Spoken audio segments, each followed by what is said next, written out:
Good morning. My name is Alexios, Raptor Freak. It's Wednesday morning, very snowy, winter wonderland in Ontario, Toronto today. Lots of snow, looking pretty nice out there. It's definitely December. We're playing the Oklahoma City Thunder tonight here at Scotiabank Arena. It should be a fantastic game. It should be a really entertaining game because these are two teams that are the youngest team, two of the youngest teams in the whole entire NBA. Like since Goran Dragic left, the Raptors really are like one of the very youngest teams in the league, which in some ways is actually an advantage. Some ways it's a disadvantage. But this is the thing. We're the type of team that can cover up the disadvantages of being young and inexperienced because of our system and the way that we're coached and the excellence that our system demands of the young players. So we get around a lot of the problems that young teams have just because of the right mix of experienced veterans like Fred and Pascal out there with Scotty and Delano.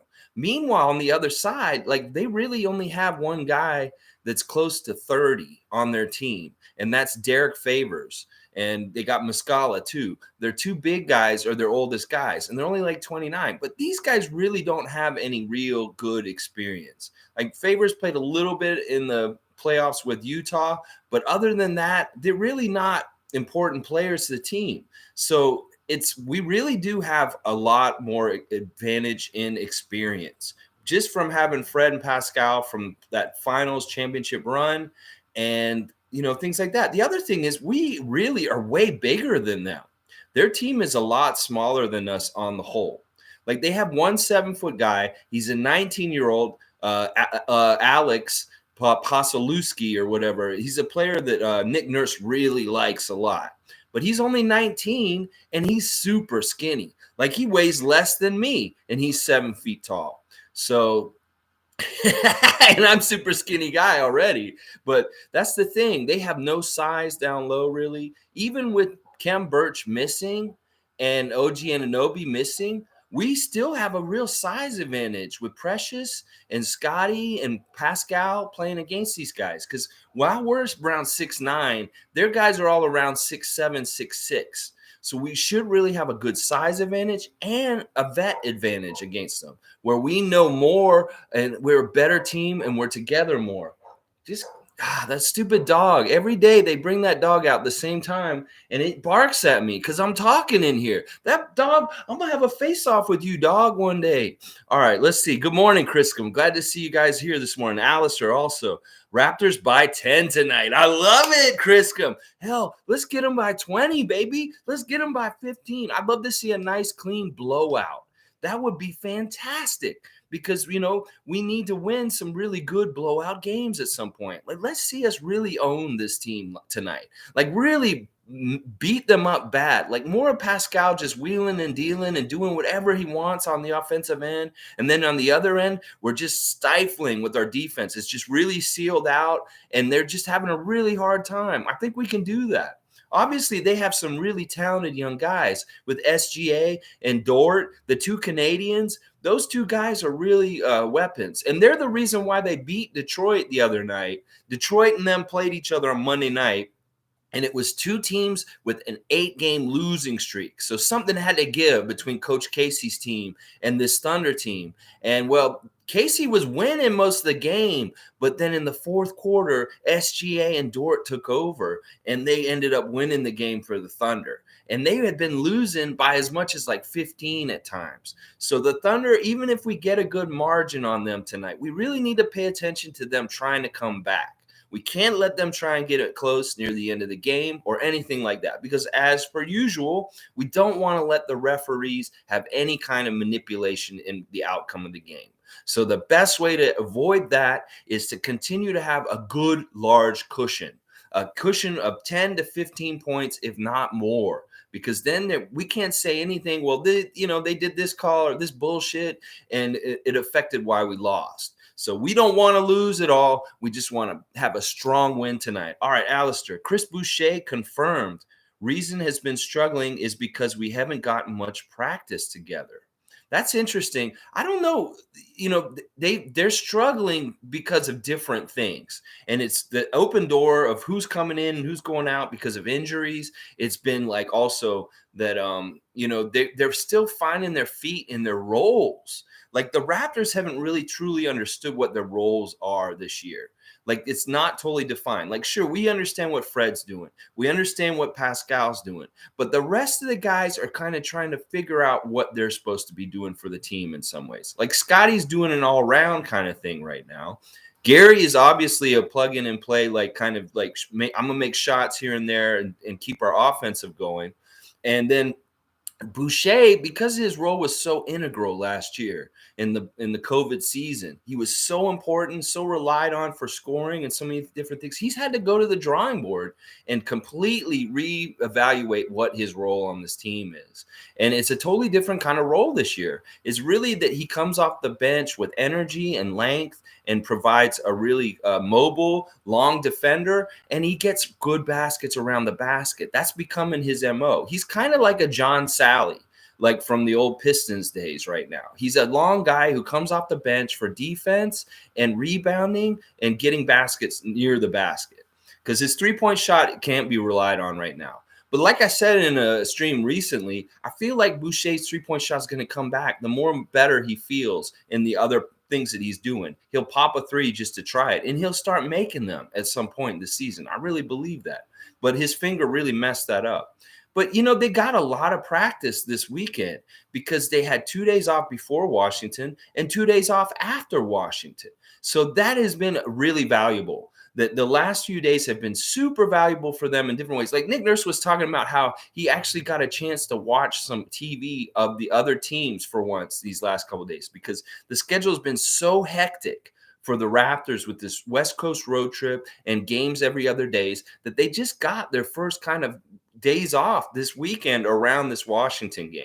2 days off before and 2 days off afterwards. And Nick Nurse was talking about in the press conference, I think yesterday or the day before, it was a practice press conference, that he finally got a chance to feel more normal here at home. Because even though they came back and they've been back in Toronto so far this season, there really hasn't had a chance to kind of get set in, like we're back and really feel like it's home again.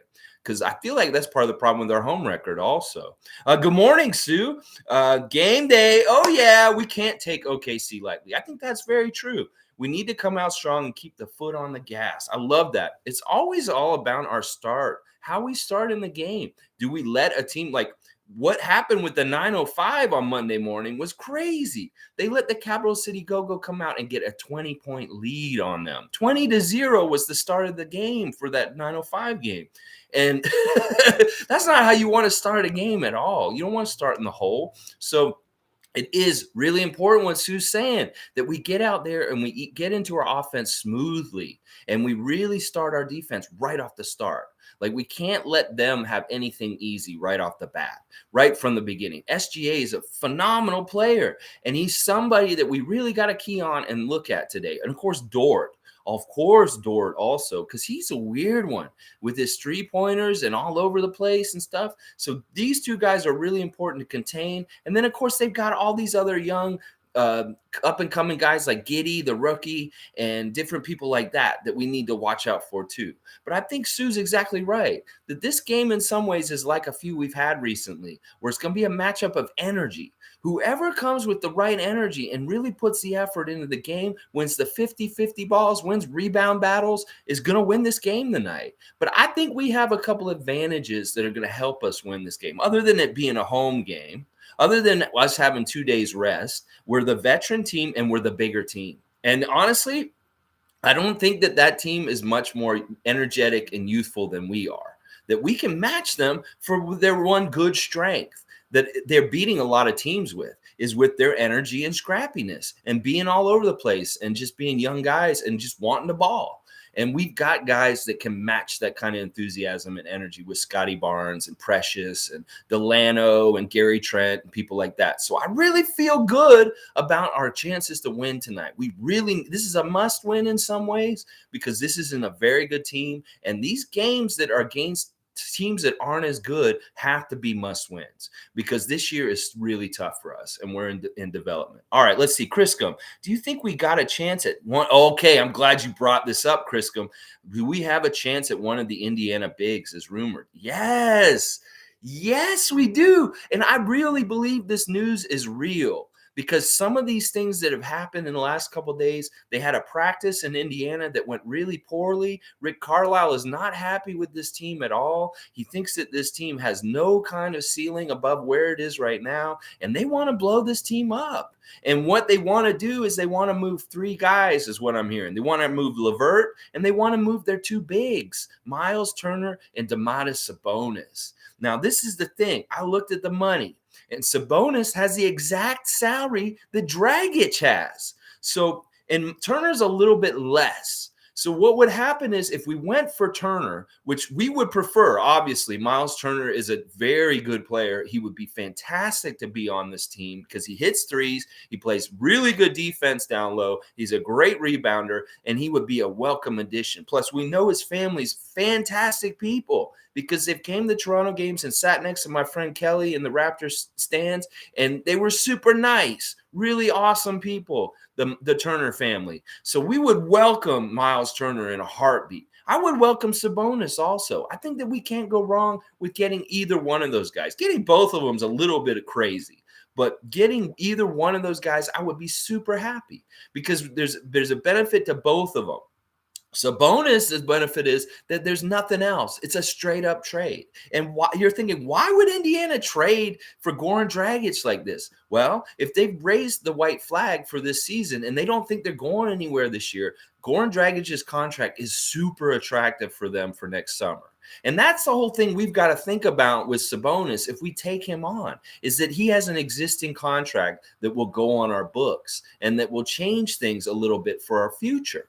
So that's why it's a weird trade and an interesting trade that some people may think, well, that's very lopsided for us, that we'd get a way better player than they would be getting. And that's true.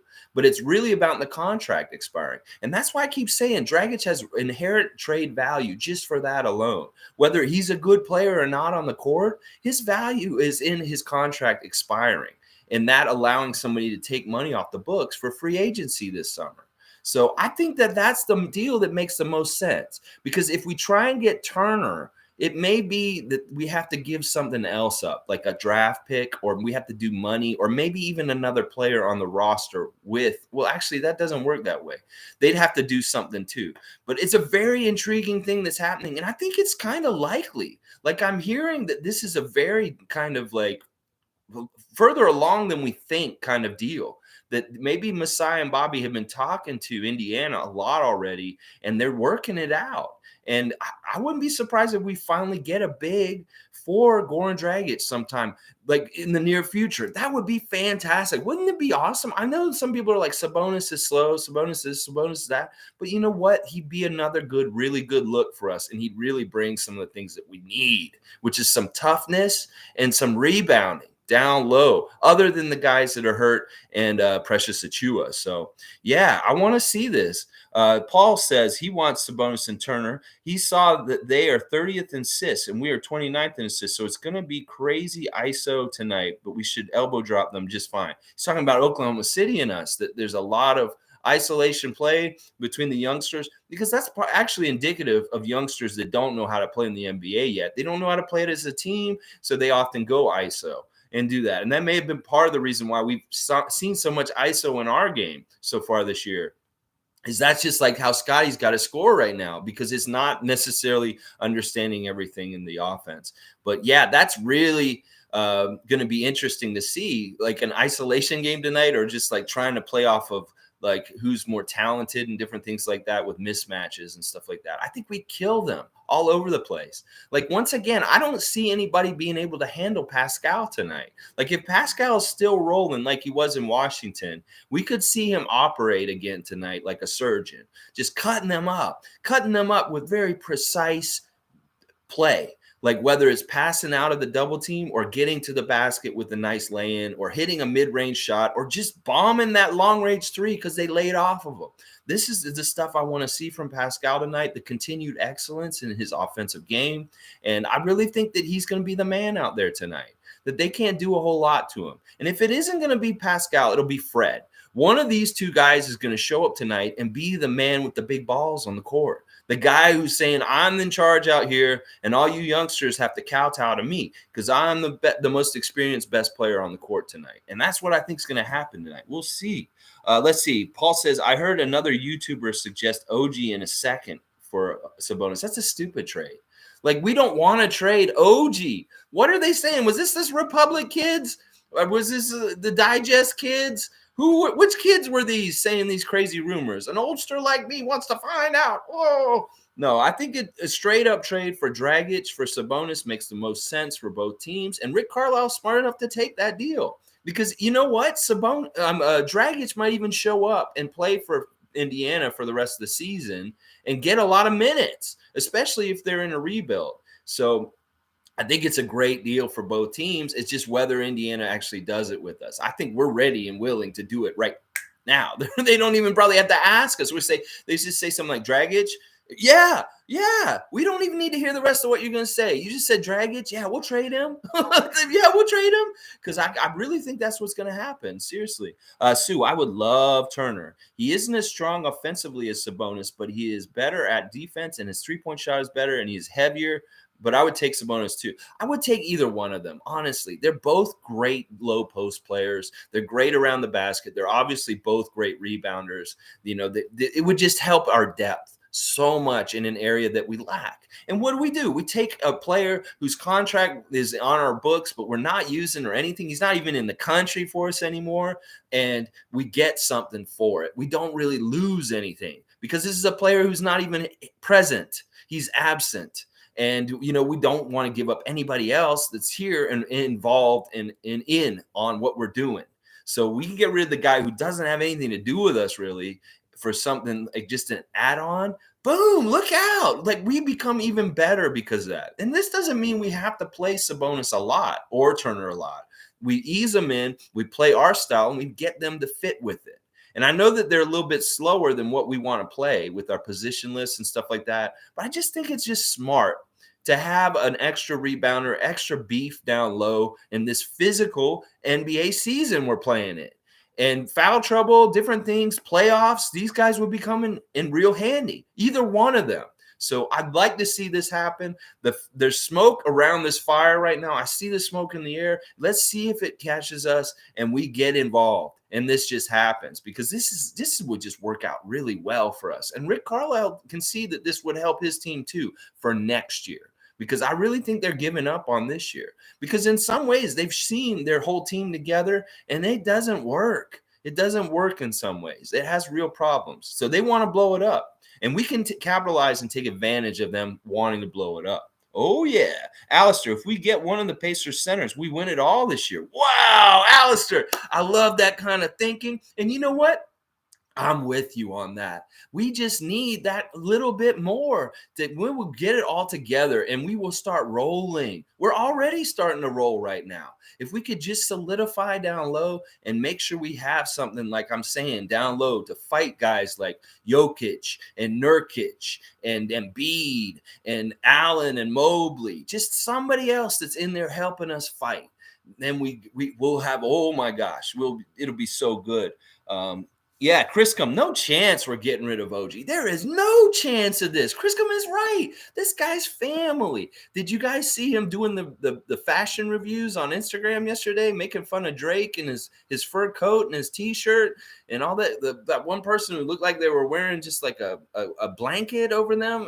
That shit is so funny. Like, you know, I love the interaction of social media with the players with us because we get to see so many different things about their lives, whether it's their kids and the things that Fred is doing or just the fun things they're doing out and around town. Or Chris Boucher's always on Twitch playing Call of Duty and different video games. You guys can go there and watch him and Delano Banton play video games virtually and like hear them talking and stuff like that. It's such a weird era of the NBA. There's so much access. to the players. Like somebody in the group that I'm in posted a picture of Scotty Barnes was at the distillery they worked at yesterday because he's just shooting a commercial. He's just in town. He's like, he's a cool dude. He's just here and hanging out with us, so that it's such a great era of Raptors, not only with the culture and the players and the personality, but just that we're in this all access era of technology with social media, open gym,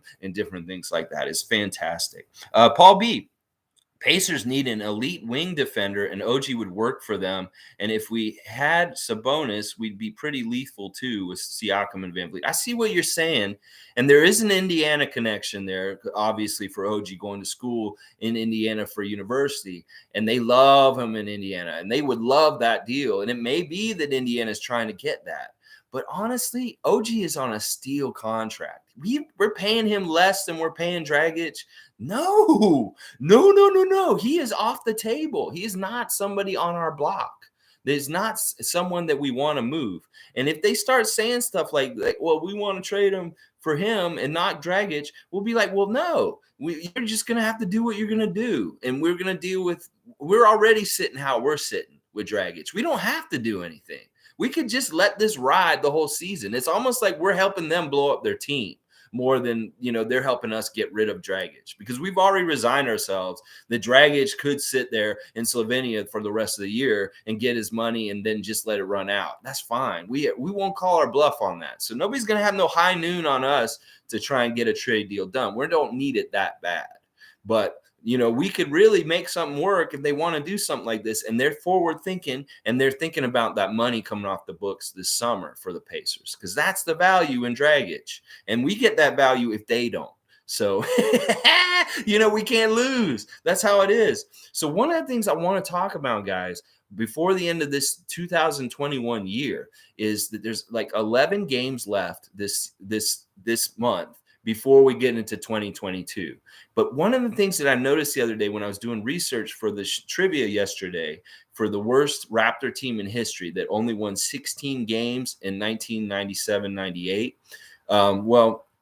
one of the things I realized looking at the Raptors franchise totals is we have 993 total wins as a franchise throughout our history, 27 years. So we're 7 games away from getting 1,000 wins as a franchise, the Toronto Raptors all time.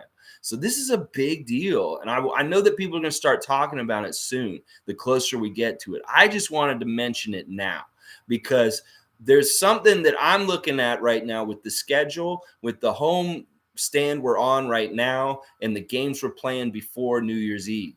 If we can get to 1,000 games as a franchise before New Year's Eve, that's a really good sign, because that means we won 7 out of the next 11 games. And that, that means we're good over 500 and going into 2022. Now, it's not going to be easy. We play Chicago twice. We play Brooklyn. We play Golden State again. We play Philadelphia. We play the Clippers on New Year's Eve. So, but think about this. This is a little mini thing I'm thinking about right now for the rest of December.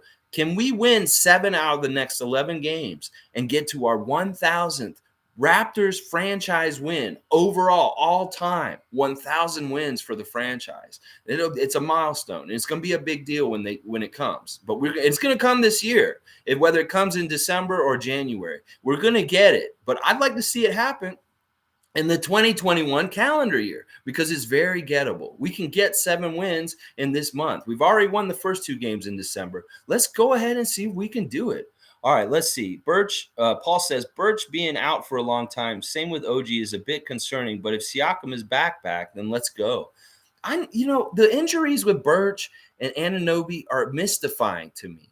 Like, I understand Birch has a swollen knee and it keeps swelling up and different things like that. It doesn't need surgery. They just want it to calm down and stuff like that. But this has been going on a long time, and a lot longer than I would hope with the knee. Like, conspiracy theory head right here. It's disconnected for a sec. All right, it's back. I may get into conspiracy theory kind of thinking here, but what if there's some sort of weird ban on us being full power for some reason in the league, that we're sitting guys, not necessarily because they're actually hurt, but because the NBA is dictating to us that we have to sit them for something? I know that sounds a little crazy, I don't understand their injuries and why they're out so long like this. This doesn't make any sense to me because a hip pointer and a swollen ankle or swollen knee are two things that you can fix in a week or so, or in 2 weeks, or at least get to the point where you can play. It's fishy to me.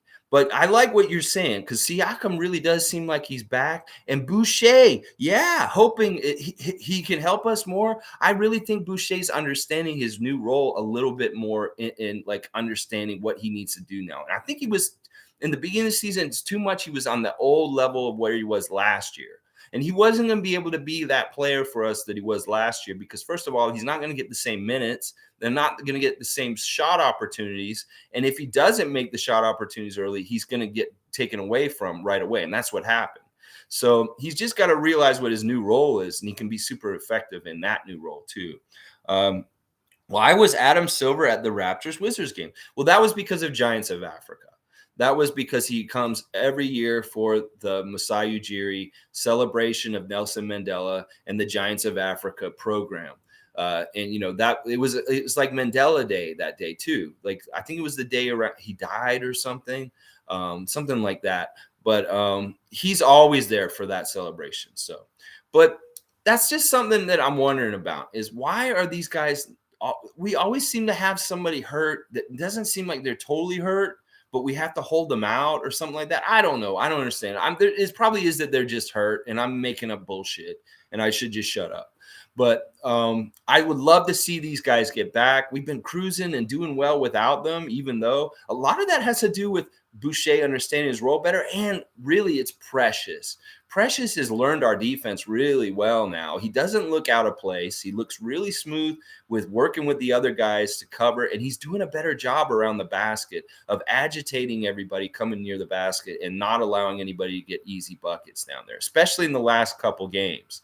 And I love that from Precious, and that's a big part of it. But like I said, we need depth at the center position, power forward position, and making this Indiana trade would be fantastic. And I hear it and I see it, and it just makes too much sense. Sabonis straight up for Dragic right there. Boom. Get it done, Bobby. Get that guy sent out of here. So we use that roster spot better than him sitting in Slovenia and doing whatever he's doing right now. We can get somebody who will come and play and actually add to our team and be somebody that we need. So, all right. I don't know what else I need to talk about. Like I said, tonight we have a couple advantages over the Thunder, but it really is going to be the team that outworks, out-hustles, out-energies the other team, whether it's on rebounds, whether it's on getting 50-50 balls, whether it's just playing harder defense on the other team. But we have inherent advantages in being the more experienced veteran team with guys like Pascal and Fred that can take over the game and be leaders. And then also we're bigger than them. We are a bigger team than them overall, that in the middle, our length will really overwhelm them because they have some smaller players on their team that they won't be able to shoot over us, and we should be able to really tie them up really well on defense. Like, listen, didn't they just lose a 70-point loss, like 152 to 70 points or something last week? To Memphis. So why can't we replicate something like that? I'd love to see us get over 100 points scoring and see them get held to like 70 to 90 points, like somewhere in that 20-point range from 70 to 90. I'd like to see their final score to be in there, meaning we played really good defense on them, but we played a good offense and had a good cushion over them for the whole game because we don't want them to try and come back. We need to respect SGA and Dort. Those guys are good players. They're young. They're still learning. But take advantage of them being young and still learning and be the team that shows the poise, the veteran mentality, the no turnovers, like we got our shit together kind of team compared to them. They can be wild and energetic and all over the place. We have our stuff reined in and we know exactly what we're doing because we've had 4 good practice days out of the last 5 days where we could just practice and think about things and stuff like that. So, Alistair, at first I felt Scotty should come off the bench, but now after seeing his 3-point shot developing in front of our eyes, I don't think we need GTJ to start. That's an interesting reasoning for things with that Scotty's making a 3. So does that make what Gary does not as important to the starting lineup? Well, that may be true. And that may be how Nick Nurse looks at it. I still think that you want to go with your vets though. And that, like, we've been really doing well with Scotty in the starting lineup. I understand, but in some ways he's a liability in the starting lineup also. Like, in the playoffs, do we want him starting then in his first playoff game? I don't know if we necessarily want him to start in his first playoff game. That it may be better if he comes off the bench in the playoffs at that point, just because of nerves, just because of different things with that. And because it's a totally different area, arena, and world, the playoffs. And that, it's stuff like that I think about. And then also his conditioning and how much he's huffing and puffing. Because I seen in the last game, within 5 minutes, he's already holding his ankles. So it's a, they said it the other day. He's played more games this season for us already than he played all last year over 6 months for FSU. So he's going to be hitting rookie walls here and there. He's already hit one on the road trip. He's here and there. He's going to hit these walls where he's going to be. I think that's part of the reason why his scoring and his shooting's down a little bit, is because he's on the down low, a little bit exhausted right now. So, whatever Nick does, he in some ways he can't lose. The only thing I require of him is a center. He has to start either Cam or Precious. That's the only thing I require. If he wants to put Gary on the bench and have Pascal, OG, and Scotty be those three wings in the middle, I'm okay with that too. The only thing I care about is that center. I never, ever want to see Pascal Siakam starting center. That's the worst thing we can do. Let's see what else is going on. Paul, what if SGA and Dort, I don't know how to say his name right, so I say SGA, show off their Team Canada for Coach Nurse? That's right. These are Team Canada guys. These guys are indicative of the talent surge coming out of Canada these years recently. And boy, they're two premium Canadian players too. Like, both of these guys are nasty. And I would love either one of them to eventually come and play on the Toronto Raptors. It'd be fantastic to have SGA or Dort at that hometown, home country kind of feel with them. And as I said, why don't you do this, Adam Silver? Why don't you, I did this experiment a few years ago called the Geography League, where I took players' places of birth and grouped them on teams in that way. And there was a Canadian team at that point. It wasn't as good then. This is like maybe 15 years ago I did this project.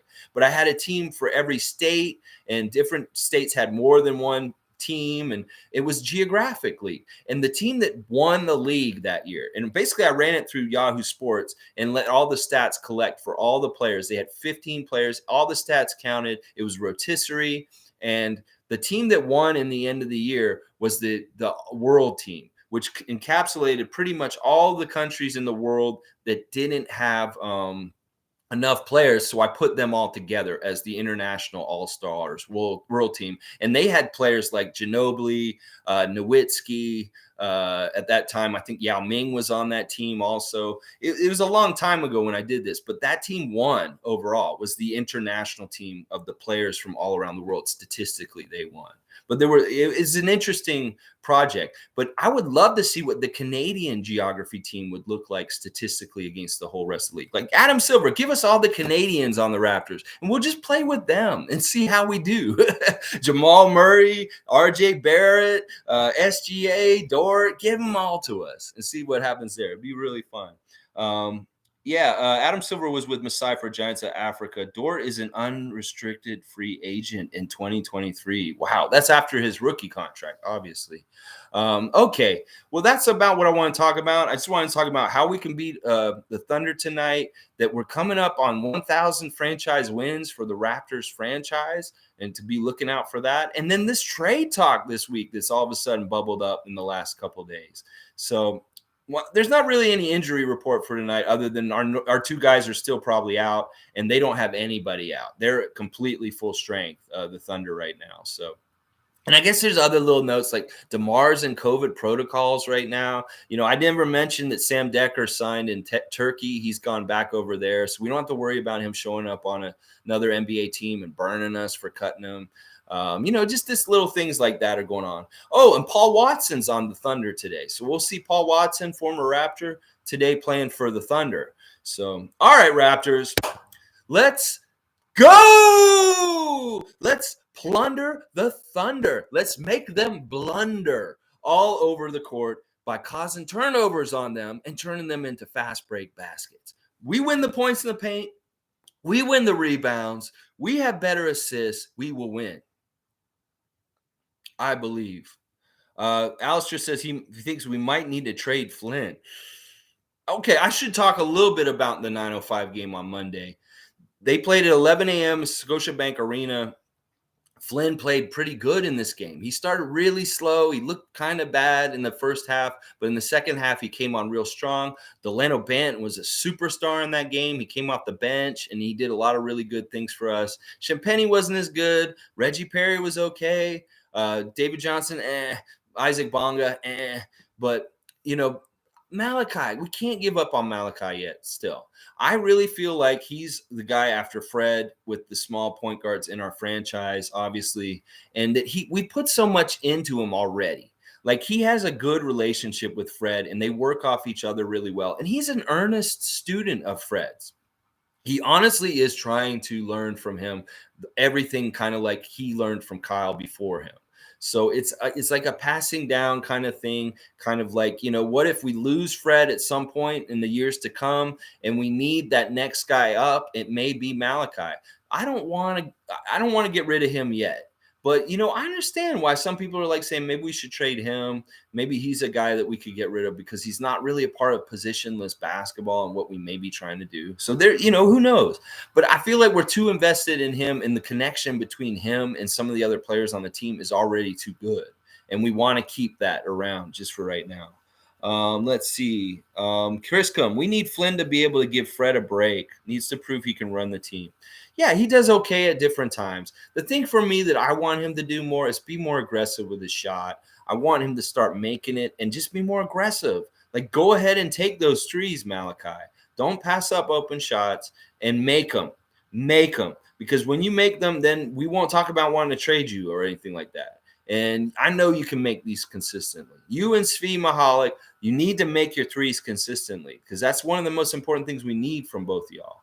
All right, guys, let's plunder the Thunder. Let's make them blunder. Let's go Raptors. Oh, yeah, baby. 7:30 tonight. We're going to watch a good game. And I found out that I got tickets to the Clippers game on New Year's Eve. Yeah. Yeah. So I'll be going to that game. And, of course, I'll do an on-the-scene kind of report when that comes by then. And like I said, hopefully we'll be close to 1,000 wins as a franchise by that point with the Raptors. 993 wins right now.